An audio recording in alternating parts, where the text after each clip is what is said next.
Assalamualaikum warahmatullahi wabarakatuh. Perkenalkan, nama saya Faisal Roman. Saya mahasiswa Universitas Bayangkara, Fakultas Teknik, jurusan Teknik Informatika semester 7. Kali ini saya akan membahas tentang deep learning, masalah XOR atau SOR, awal dari jaringan saraf tiruan, dari ilmu kognitif dan pembelajaran mendalam, jaringan neural dan di landscape AI umum, dan terakhir aspek filsafat dan kognitif. Langsung saja kita ke deep learning. Apa itu deep learning?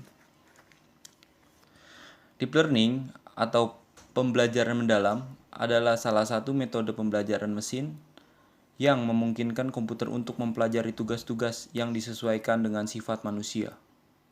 Ini adalah teknologi yang mendukung perkembangan kecerdasan buatan atau AI, dan kemajuannya telah memberikan kemajuan di berbagai bidang. Deep learning juga merupakan kunci dalam kendaraan yang memiliki sistem kemudi otomatis, di mana teknologi tersebut sedang dikembangkan dalam beberapa tahun terakhir. Teknologi deep learning ini mampu mengenali tanda-tanda berhenti, serta mampu membedakan antara tiang listrik dan manusia. Selain itu juga, teknik lainnya adalah memainkan peran penting dalam pengenalan suara pada ponsel, tablet, televisi, speaker, dan lain sebagainya. Ada alasan mengapa deep learning begitu menarik perhatian dalam beberapa tahun terakhir adalah karena teknologi ini mencapai tingkat kinerja yang tidak mungkin dicapai dengan teknologi konvensional. Yang kedua ada awal dari jaringan saraf tiruan. Jaringan saraf tiruan atau disingkat JST adalah sebuah model pada bidang machine learning yang dibuat dengan asumsi menyerupai cara otak kerja manusia.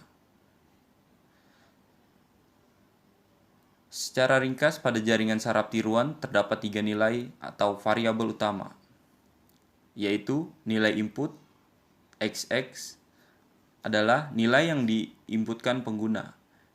Yang kedua, nilai target, double T, nilai yang diharapkan pengguna. Yang ketiga, nilai prediksi, double Y, adalah nilai yang dihasilkan oleh JST itu sendiri. Jaringan saraf tiruan bisa juga disebut sebagai algoritma yang akan menerima input double X dan menghasilkan suatu nilai prediksi yaitu double Y secara matematis. Nilai double Y tersebut diharapkan bernilai sama dengan nilai double T.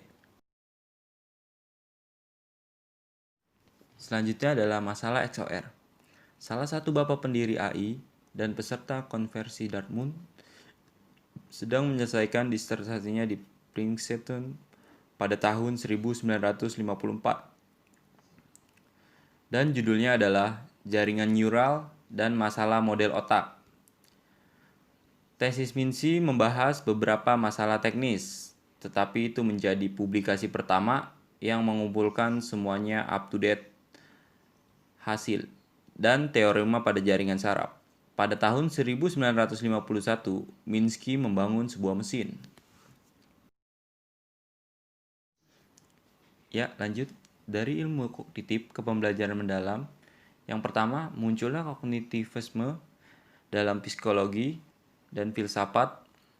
Mungkin ide ini paling dasar itu kognitivisme yang dibawa dalam arus utama adalah gagasan bahwa pikiran sebagai sistem yang kompleks terbuat dari banyak bagian yang saling berinteraksi harus dieksplorasi sendiri, terlepas dari otak. Tetapi metode formal SAT13 ini, sedangkan realisasi neurologis yang menentukan kognitis tidak boleh diabaikan. Ini membantu untuk membangun dan menganalisis sistem yang mencoba menciptakan kembali bagian dari realitas neurologis. Dan pada saat yang sama, mereka harus dapat menciptakan kembali beberapa perilaku.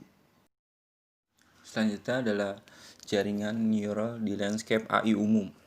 Ilmu kognitif berperan dalam perkembangan mereka dan keuntungan besar mereka untuk mengutamakan ilmu komputer dan AI. sana adalah dua kelompok besar yang menyediakan klasifikasi formal AI yang digunakan dalam publikasi mereka untuk mengklasifikasi makalah penelitian. American Mathematical Society atau disingkat AMS dan Association for Computing Research atau disingkat ACM. Subkelas AI adalah pemrosesan bahasa alami, representasi pengetahuan dan penalaran, perencanaan dan penjadwalan, metodologi pencarian, metode kontrol, filosofis atau teoritis dasar AI, kecerdasan buatan terdistribusi, dan visi komputer.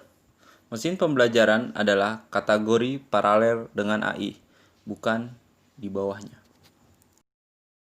Apa yang dapat disimpulkan dari dua klasifikasi ini adalah bahwa beberapa yang luas bidang AI, di dalamnya semua bidang lainnya dapat dimasukkan, seperti representasi pengetahuan dan penalaran, pemrosesan bahasa alami, pembelajaran mesin, perencanaan, sistem multi-agen, visi komputer, robotika, dan aspek filosofis.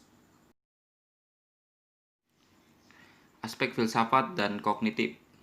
Pertama, apa arti kata kognitif?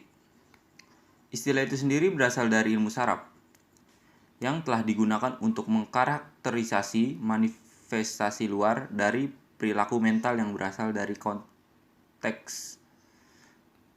Apa tepatnya terdiri dari kemampuan ini tidak bisa diperdebatkan karena ilmu saraf mendasari ini divisi atas aktivitas saraf. Program kognitif dalam konteks AI kemudian menjadi meniru proses mental atau apapun yang terjadi di konteks manusia. Itu dia presentasi dari saya. Bila kurang jelas mohon maaf karena saya sedang kuliah online. Kurang lebihnya mohon maaf. Wabillahi taufiq wal hidayah. Wassalamualaikum warahmatullahi wabarakatuh. Terima kasih. Jangan lupa like, comment, and subscribe.